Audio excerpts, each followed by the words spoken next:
much. Thank you for the invitation. You can go to the next slide, please. All right, so disclosures, obviously nothing financial. The views expressed in this talk are my own. I did borrow some slides from Susan Cohen, the director of the Fellowship Program in Palliative Care, on the request for hastened death, from Marie Nicolini, a postdoc fellow at NIH, with regard to history of Maid outside of New York.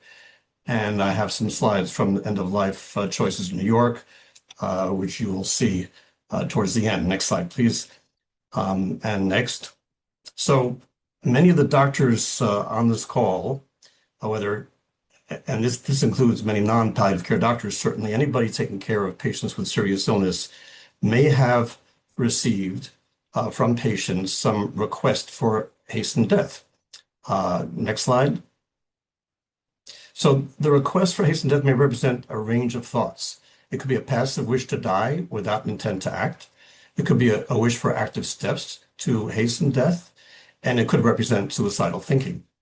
Prevalence ranges by patient population, assessment tool and setting, anywhere from 1.5 to 38%, but probably closer to somewhere between 5 and 10% of older adults on acute medicine.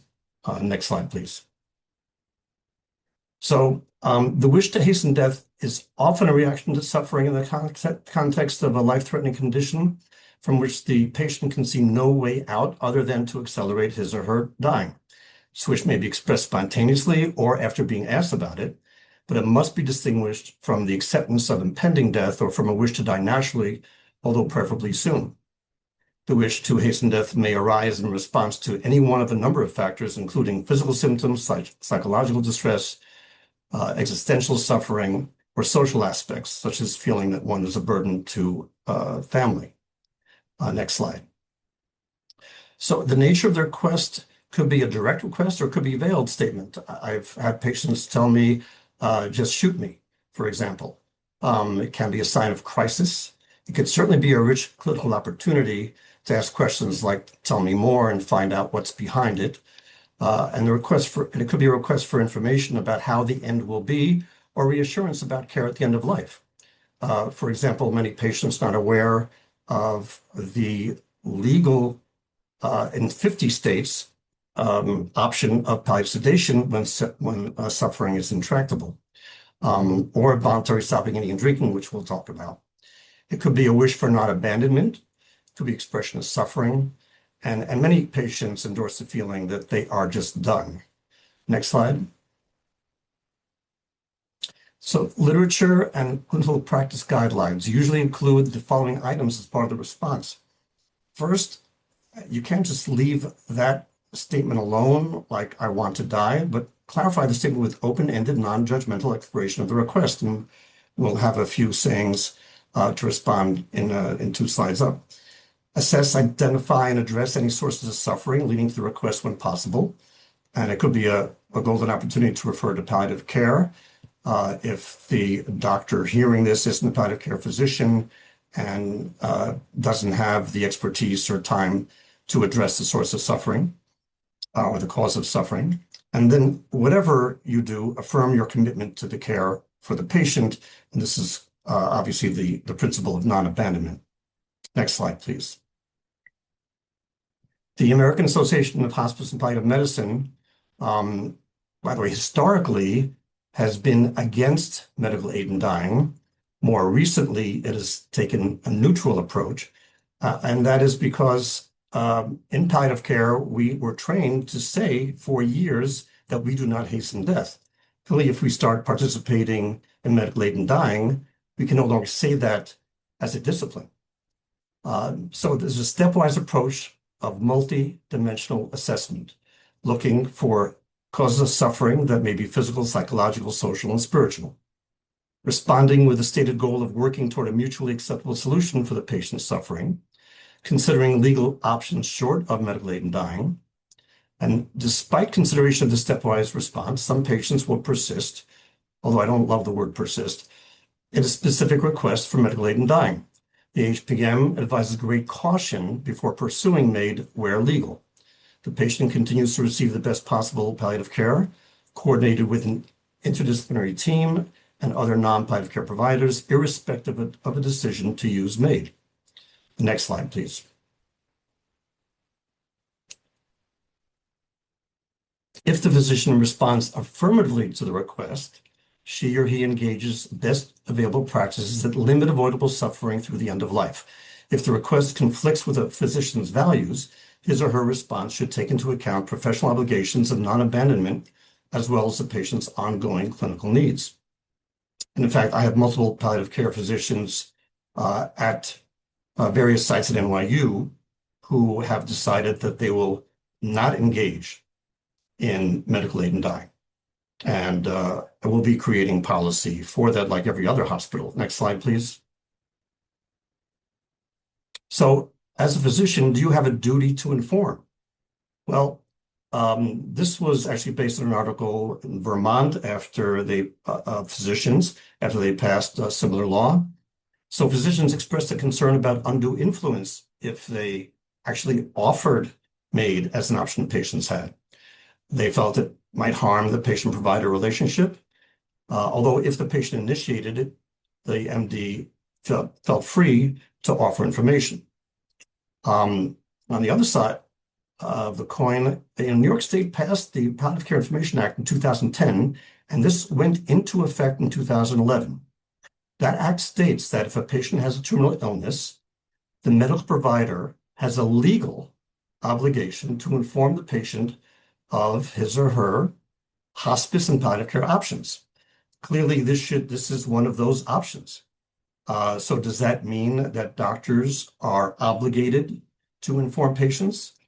I have to say that hundreds of doctors in New York State are violating this law every day, and not one doctor has been fined or imprisoned, and I check every year, for violating this law.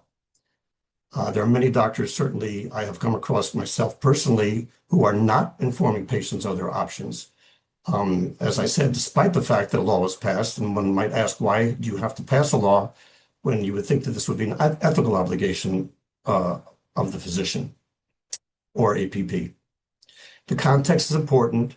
The provider should certainly initiate a discussion if they're being sensitive to signals sent by the patient. And offering it may be therapeutic because it's telling a patient what their options are. Next slide, please.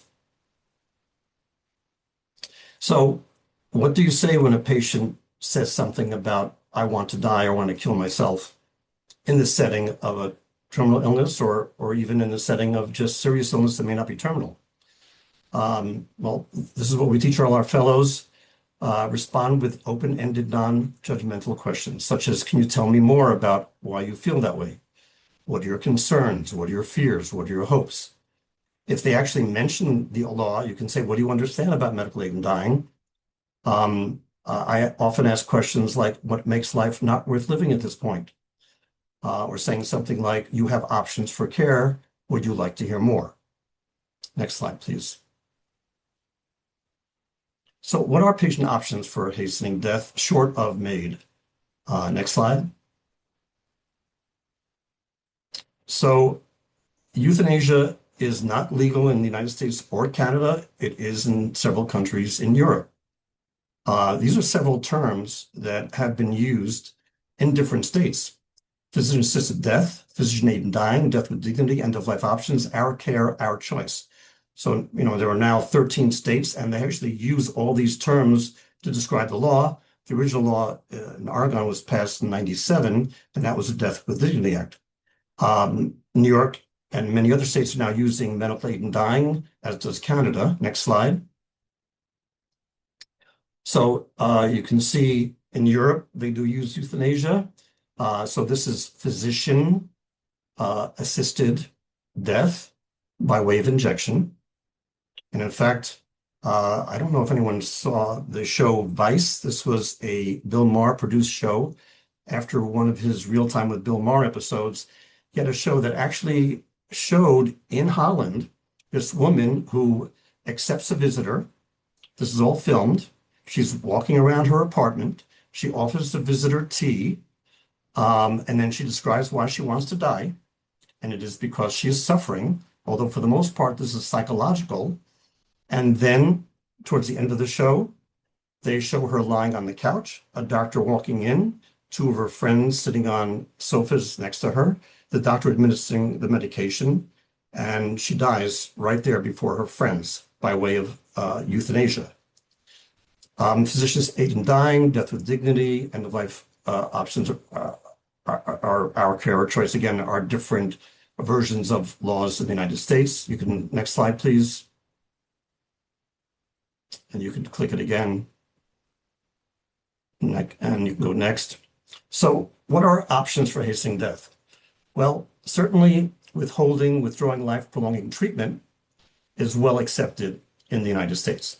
So patients can have palliative removal of ventilators if the ventilator did not succeed in recovering the patient to a quality of life they find acceptable. Pressors can be stopped. ICDs are typically turned off in hospice patients. And I've had the occasion of deactivating pacemakers in a couple of patients, actually at the request of the family. And that is absolutely legal and ethical according to cardiology societies, even if there are many cardiologists who are personally against this. And two of my patients for whom I had the pacemaker turned off died within 30 to 60 minutes comfortably with the use of comfort medications. We're going to talk about VSED for a couple of minutes soon. Stopping eating and drinking by advance directive is another potential option.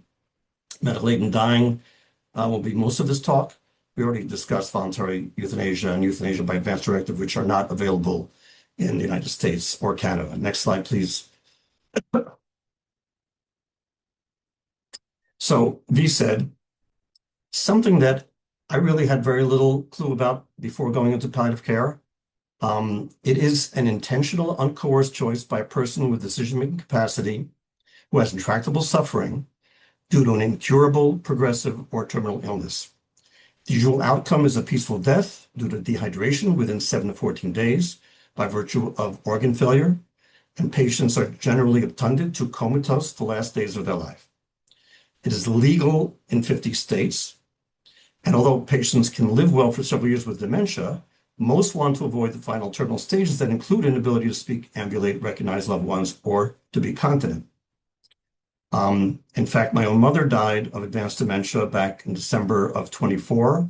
I can tell you the last few weeks of her life, like that of many advanced dementia patients, included dysphagia, choking on food, and the last day of her life, I had the hospice kit, which included morphine and Ativan.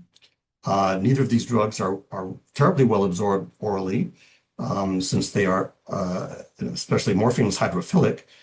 So only about 18% of morphine gets absorbed if you put it in the mouth, under the tongue. And she was aspirating the morphine and Ativan. So my sister was there. I was there administering the medication. And I knew that VSED would have been a much easier way for her to go. I recommended VSED for several of my patients now. One patient with ALS, another patient with another neurodegenerative disease, more recently a surgeon who had advanced heart failure who told me he wanted to go to Switzerland to get euthanasia. And you don't have to be a resident to get that.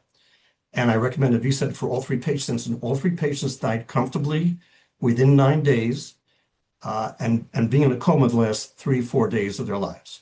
So it's something that all of you should keep in mind. If a patient wants to die and has a terminal illness and or is suffering with serious illness.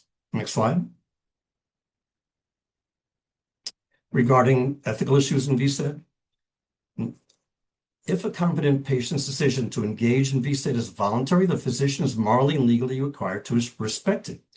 Areas of controversy include whether suicide is always morally wrong, although I would say I and many people do not feel it's truly suicide when a patient's going to die without VSED within weeks to months. Whether VSED is chosen voluntarily, and third, whether clinicians who believe that suicide is morally wrong have an obligation to participate in the care of patients who choose VSED, or even whether they have an obligation to inform patients of this option. Next slide, although much of this can apply to Maid as well. So If you go to the End of Life Choices New York website, you will see that there's actually an advance directive for voluntary stopping eating and drinking. Now, the 3 patients who I recommended VSED to all had capacity to do it. They had the support of their families, which is necessary because when a patient becomes obtunded to comatose, the family is there with them. Hospice will, or at least has, in my case, has agreed to start care the day the patient stops eating. If there's any question as to whether they're going to die within 6 months otherwise, or if they had a terminal illness or a hospice patient already, then clearly they're already involved. So hospice family support is necessary. Now, those patients had capacity. What about if you're concerned about dementia? Well, you can fill out an advance directive for voluntary stop eating and drinking form, which is available on this site. And there's end-of-life choices for all 50 states. Next slide, please. So I completed this form. It is my VSED directive. And you can see that I wrote, my name is Joseph Lowy, my date of birth, which I do not have to share with you. And as an adult with decision-making capacity, I have the right to direct my care and treatment, even if those choices lead to an earlier death. This includes the right to refuse medical treatment and the right to refuse oral food and drink.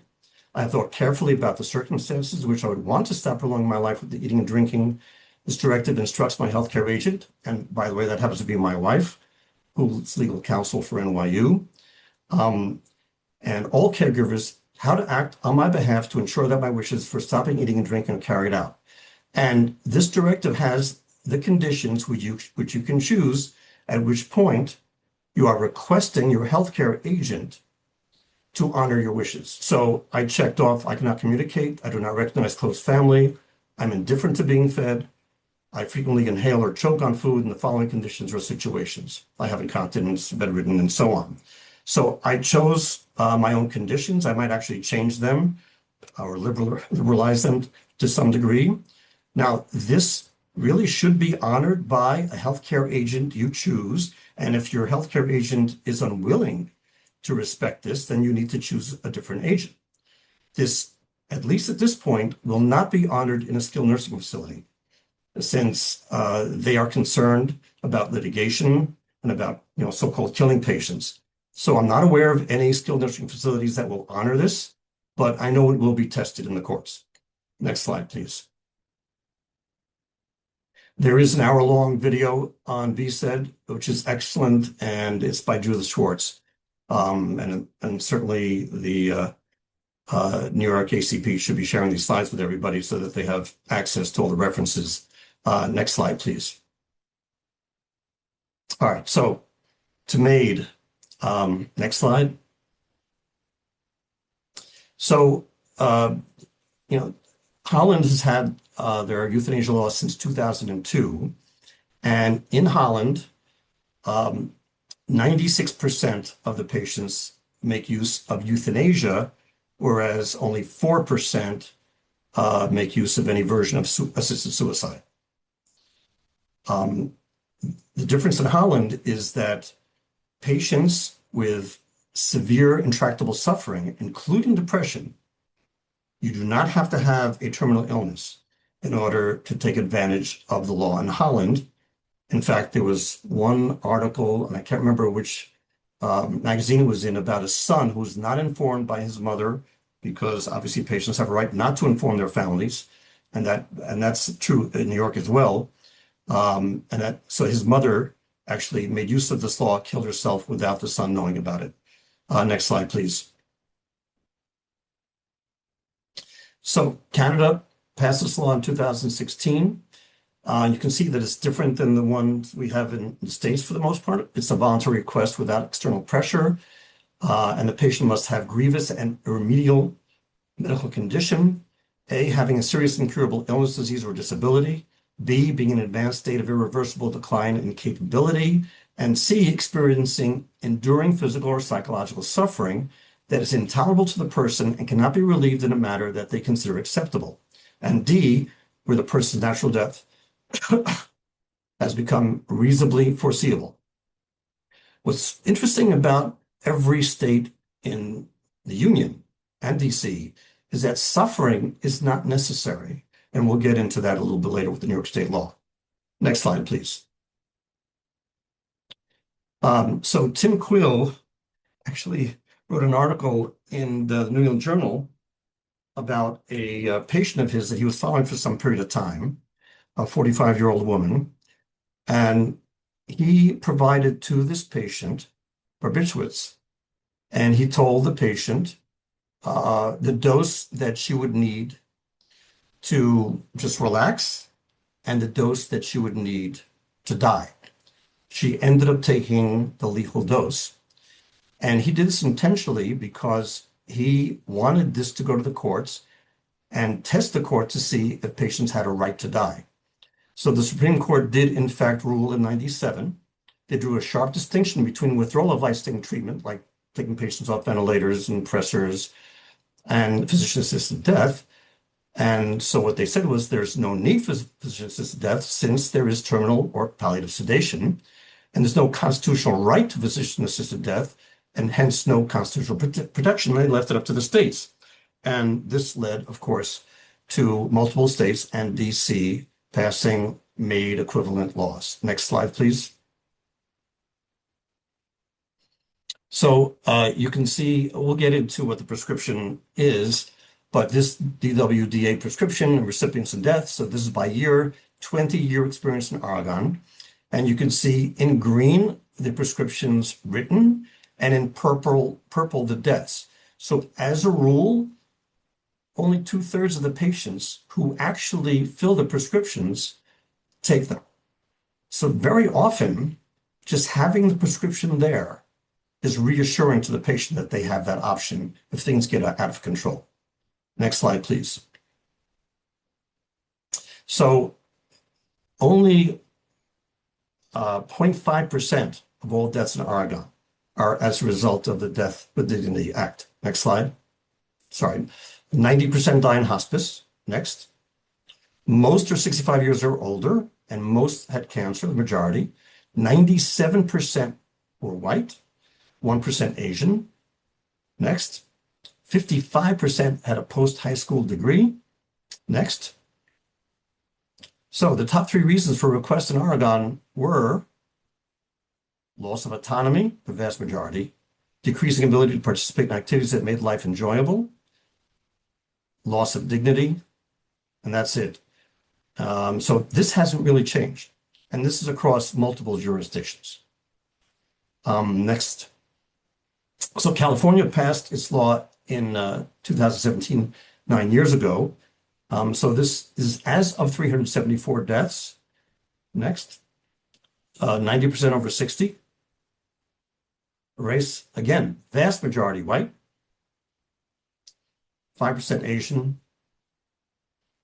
4% Hispanic, and that's compared to the population percentages. And no blacks, interestingly enough. So the concern that we're going to kill off vulnerable or underserved populations is the exact opposite of what has happened. And for the most part, these are Caucasians who are educated, very few blacks in other states, and no blacks out of 374. Very interesting. Next we have now 13 states and DC, and you can go next. So you can see the list of states from Oregon 97 through New York, and of course the names of the Maid equivalent laws. Next, please. Okay, so the legal criteria really for all U.S. jurisdictions are that the patient must have a terminal illness with an expected lifespan of less than 6 months. And in no state, unlike Canada, does the patient have to have suffering. So there's an end-of-life boundary, there's a medical boundary, there's no requirement for an assessment of suffering, and medically assisted death is by prescription. Next. So I'm sure all of you are aware at this point. Oh, I did not tell you that in California, when they polled the population, only 25% of the population was aware of their Medical Aid in Dying Act that was passed 9 years ago. So a very small percentage of the population actually was aware. I imagine the same thing is true in New York. So the legislature passed the law, I think it was late spring of 25. Governor Hochul had a lot of pressure from both sides to sign and not sign this bill. And so that's what led to the additional guardrails that we're going to discuss in just a minute. So this bill is for self-administered, life-ending medication for mentally competent, terminally ill patients. The governor insisted on multiple safeguards or guardrails that toughen the law in comparison to other states, including New Jersey, and no provider or religiously affiliated healthcare institution is required to or are required to participate. The law will take effect on August 5th. So we're almost in May. So we're talking 3 months from now. And so there's a lot of scrambling now in order to find out how we're going to about it. What's the process? What are the hospitals going to do? What are doctors going to do? And I'll get into that in just a few minutes. Next slide, please. So some of the guardrails added by Kathy Hochul, mandatory waiting period of 5 days between when a prescription is written and filled. There must be an oral request by the patient for medical aid in dying, and it must be recorded by video or audio and put in the patient's chart. I don't know yet how to do that. If I participate, which is likely, I'm going to have to learn. Also, I believe only Hawaii mandates a mental health evaluation of the patient seeking medical aid, mandates a psychologist or psychiatrist assessment of the patient's capacity. So even though you already have to have an attending physician attesting to the terminal illness, the informed consent, and the capacity, and a consulting physician doing the same, in addition to that, you need a mental health provider, psychologist or psychiatrist. There's a prohibition against anyone who may benefit financially from the death of a patient being a witness to the oral request, and you need 2 witnesses. And the initial evaluation of a patient by a physician must be in person, although there is a waiver we'll get into. Next slide. So I already mentioned that witnesses cannot in any way or form benefit from this patient's death. So it can't be a relative, an heir, a healthcare facility where the patient is being treated, the patient's healthcare proxy, or one of the physicians or mental health professionals involved in the capacity determination. The patient must make both an oral and written request. The patient must self-administer the prescribed medication, and a physician or other person cannot do so. The patient can rescind the request anytime, and it's limited to New York State residents. Next slide. So what about the attestation? Well, we need 2 physicians to attest it, other than the mental health practitioner. Both an attending physician and a consulting physician must independently confirm that the patient has irreversible, incurable terminal illness with a prognosis of less than 6 months, that the patient has decision-making capacity to make the request voluntarily and without coercion. The 2 lay witnesses, the patient's written request, and you'll see a sample of this soon. The medication must be signed and dated by at least 2 adults who, in the patient's presence, attest that the patient appears to be acting voluntarily and is not being coerced. Next slide, please. And of course, they can't be family members, so you have to get 2 strangers, almost, to witness this. Of course, if you are in your office, you can get 2 people in your office to come over and be witnesses, as you would, for example, a healthcare proxy form. So they actually don't define the attending physician, but the attending physician's responsibilities are the following. Upon a patient's request for a medical aid in dying prescription, the attending physician shall examine the patient in person and the patient's relevant medical records, provided, however, that the attending physician may waive the in-person examination requirement and conduct examination via telehealth if the patient is subjected to extraordinary hardship, those are the words, and that includes undue pain or suffering, or would necessitate extraordinary expense or logistical burden. And in such cases, the examination may be conducted by telehealth. Next slide, please. So the attending physician shall also make a determination of whether a patient has a terminal illness or condition, has decision-making capacity, has made an informed decision, and has made the request voluntarily and without coercion. that attending physician must inform and then refer the patient to a consulting physician. So first inform the patient that a consulting physician must be involved, and then refer. And also inform and refer to a mental health professional.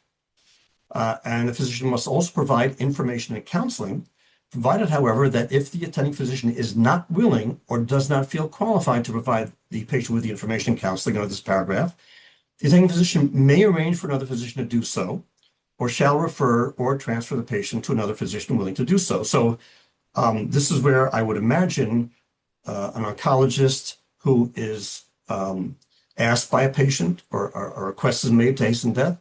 So an oncologist, a cardiologist, a neurologist following a patient with ALS, if that doctor doesn't feel qualified, doesn't have the time to provide information and counseling, although I can tell you that the Aid and Dying Society has a very nice brochure, and it probably would be a good idea for any doctor who sees patients with serious illness to have these brochures available. So that's one way to provide information. But I would imagine that most of these doctors will refer these patients, if they're not palliative care already, to palliative care physicians to provide that information and counseling. Although many palliative care physicians have already decided that they will not participate as attendings or consultants. Next slide, please. So the attending physician's responsibilities include the following: ensure the fact that this is an informed decision, the medical diagnosis and prognosis, the potential risks associated with taking the medication to be prescribed. I'll get into that in a few minutes.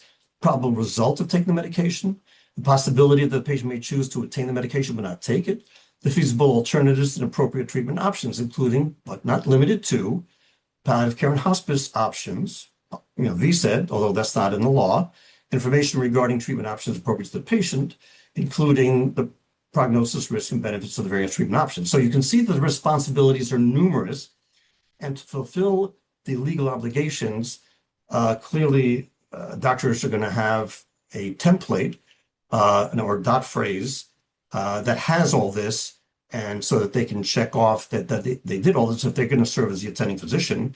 And the same is going to be true of consulting physicians. Next slide, please. So this is how consulting physician is defined by the law. It means a physician who is qualified by specialty or experience to make a professional diagnosis and prognosis regarding a patient's terminal illness or condition.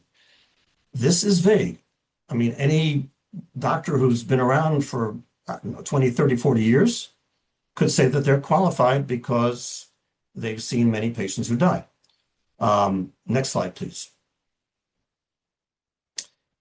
Back up one.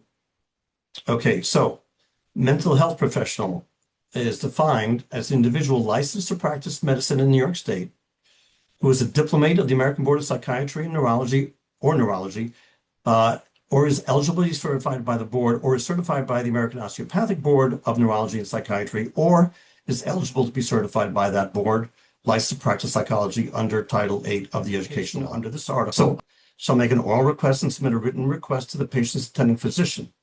If a patient is not physically capable of making an oral request, such requests can be made using an alternative method of communication familiar to the patient. Oral requests made under this subdivision must be recorded by an audio or video device and permanently stored in the patient's medical record. Again, most states, or I don't think any other states, have this particular requirement. Next slide, please. So this is the language for the actual request that the patient must sign and must be witnessed. So I, patient, am an adult who has decision-making capacity, which means I understand and appreciate the nature and consequences of healthcare decisions, including the benefits and risks of and alternatives to any proposed healthcare, and to reach an informed decision and to communicate healthcare decisions to a physician. I mean, basically, this is the definition of having decision-making capacity. And then goes on to say what the patient's aware of the diagnosis, they've been fully informed of the diagnosis, and they're requesting the attending physician to prescribe the medication that will end that patient's life if the patient chooses to take it. And then they have to initial one of the three that I've informed or intend to inform family members I have decided not to inform any members of my family since patients have that right, and I have no family to inform of my decision. I understand that I have the right to rescind this request, and then, of course, the patient understands the importance of this request and that they're making this request voluntarily. Next slide, please. Okay, so what is the cocktail used in the United States? So medical aid in dying in the US primarily uses a compounded cocktail combination of sedatives and cardiotoxins, such as DDMA, which is diazepam, digoxin, morphine, and amitriptyline, or DDMP, which is diazepam, digoxin, morphine, and propranolol. These cocktails are designed to induce rapid unconsciousness, coma, and peaceful death within 1 to 2 hours. You can go to the next slide. So this is an example of the latter, but with the addition of phenobarbital. And you can see the amounts: 100 milligrams of dig, 1 gram of Valium, 15 grams of morphine, 8 grams of amitriptyline, 5 grams of phenobarbital. It's dispensed as a powder. It's mixed in 2 ounces, usually of apple juice, because it can taste somewhat caustic. And it's taken as a liquid suspension orally and used for not longer than a period of time of 2 minutes to avoid falling asleep during the ingestion, in which case, of course, there could potentially be less than a lethal dose. So this prescription costs somewhere between $700 and $1,000. It is not covered by insurance. And you can go to the next slide. So I already reached out to the NYU pharmacy by email, and I received a response. That's number 3 there. The outpatient pharmacy does not have the infrastructure to dispense. Anexia, which is the pharmacy that most hospice agencies use in New York, will not be providing this medication. Now, it is costly, as I mentioned. I have no doubt that a New York State pharmacy will get involved. I guarantee you CVS is not going to be one of them.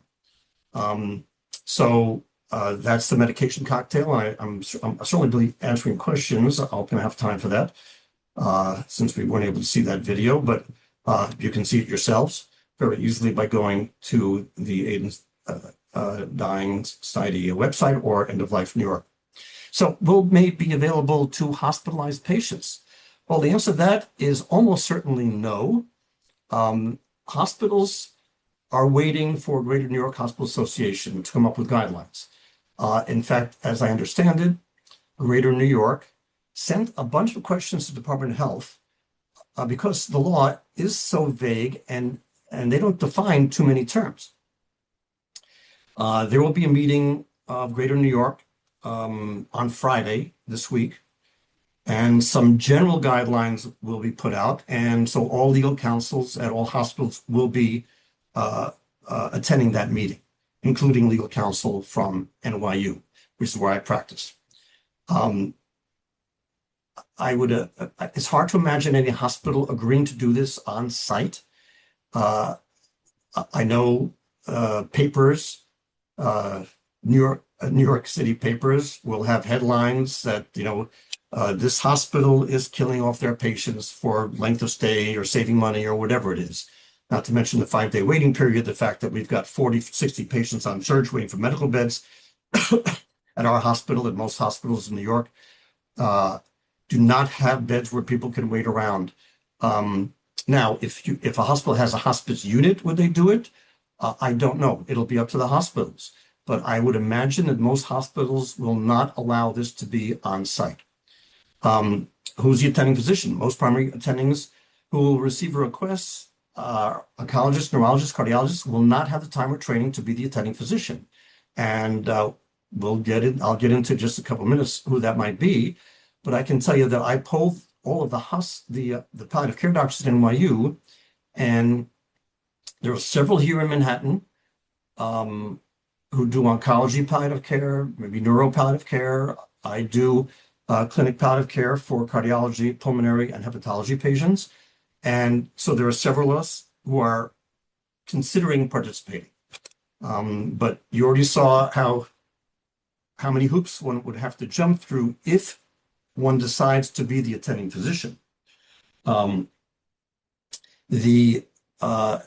in every state where this a similar law has been passed, and in end of life, and in New York State, there will be independent contracting physicians who are going to agree to do this.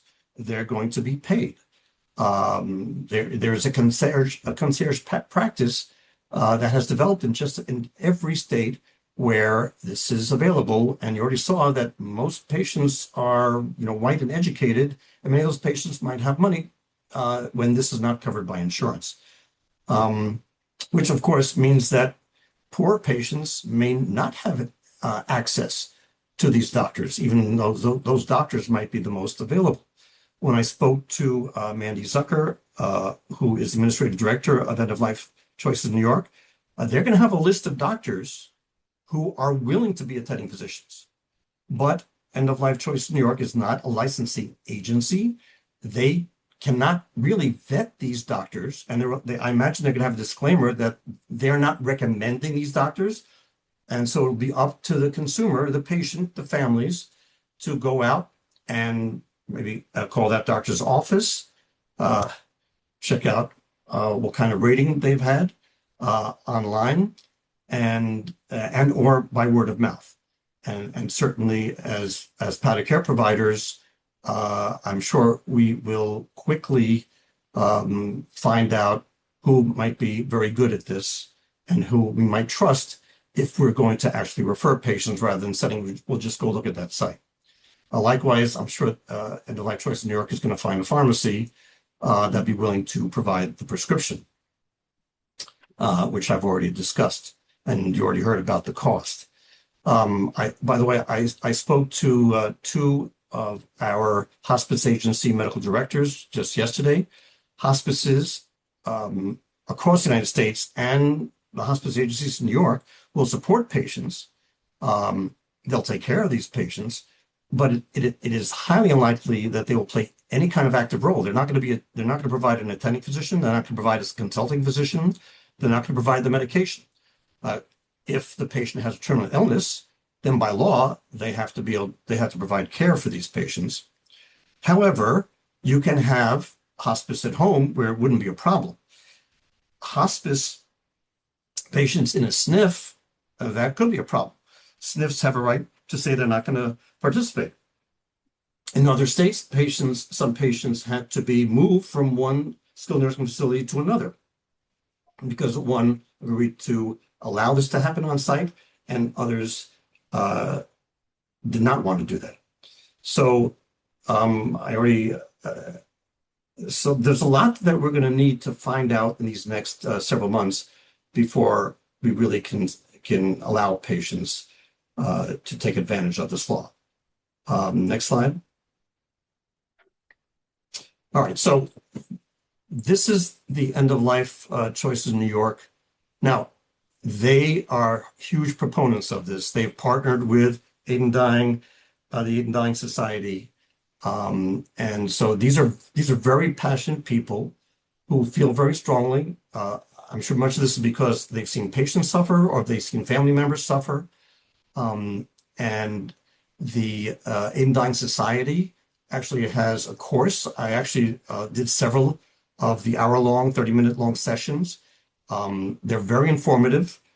Now, much of the teaching is out of California, where it's a little different. For example, in California, somebody can have a rectal tube placed, and the patient, as long as the patient can push a syringe. So in California, they don't have to ingest it. My understanding in New York is they have to ingest it. So there are things available in other states like California that may not be available here. So just be aware of that. So these are 10 reasons, according to EOL CNY, why Maid is a reasonable end-of-life option. Number one is proven safe. I did not mention already that 75% of patients die within 2 hours and 95% of patients die within 5 hours. It's a tiny percentage of patients who are alive 24 hours later, tiny percentage. And there was probably an issue with the medication being ingested or the GI tract not working, or maybe the patient vomited or had diarrhea, so on. Now, when it says that medical aid in dying is proven safe and ethical, obviously there are people who do not agree with the ethical aspect of this. But in every state where it's passed, a significant majority of the population in that state did agree with this law. And I believe the last numbers I saw in New York was 56%. 2, medical aid in dying is the best option. It's the best end of life option for some patients, and that's probably true. 3, medical aid in dying is not suicide. And the reason is because the proponents feel that people who complete suicide couldn't continue to live but chose not to, whereas people who take advantage of medical aid in dying will die without this, and they're just changing the timetable. You may or may not agree with that statement. In New York, there are strict limits on eligibility for medical aid in dying. There is no evidence of harm to vulnerable populations, although I have to say the harm might be in a lack of access, since you already saw that there's a high level of education, and there are very few minorities taking advantage of this. And so that could be by choice. But it also could be because doctors are not letting those patients know about it. Many minorities don't have a good primary care system, or they're going to emergency rooms for their care. And they're certainly not going to find out about this law by way of emergency rooms. Medical aid in dying helps family members cope with loss, and that has been shown to be the case, that when a family supports the patient, and the patient includes the family, that there's actually less emotional trauma on the part of these family members. In states where it is legal, medical aid in dying is rarely used, and you can see the percentage there is tiny. A substantial majority of New Yorkers support medical aid in dying. Most doctors support medical aid in dying, 67 to 19%. And there are no valid arguments as to why mentally competent, terminally ill patients should not have the right to medical aid in dying through 29 years of experience in the US. The slippery slope argument just does not hold water in the United States because of the guardrails across the country, let alone New York, which has probably the strictest law of the 14 jurisdictions where it is available now. All right, so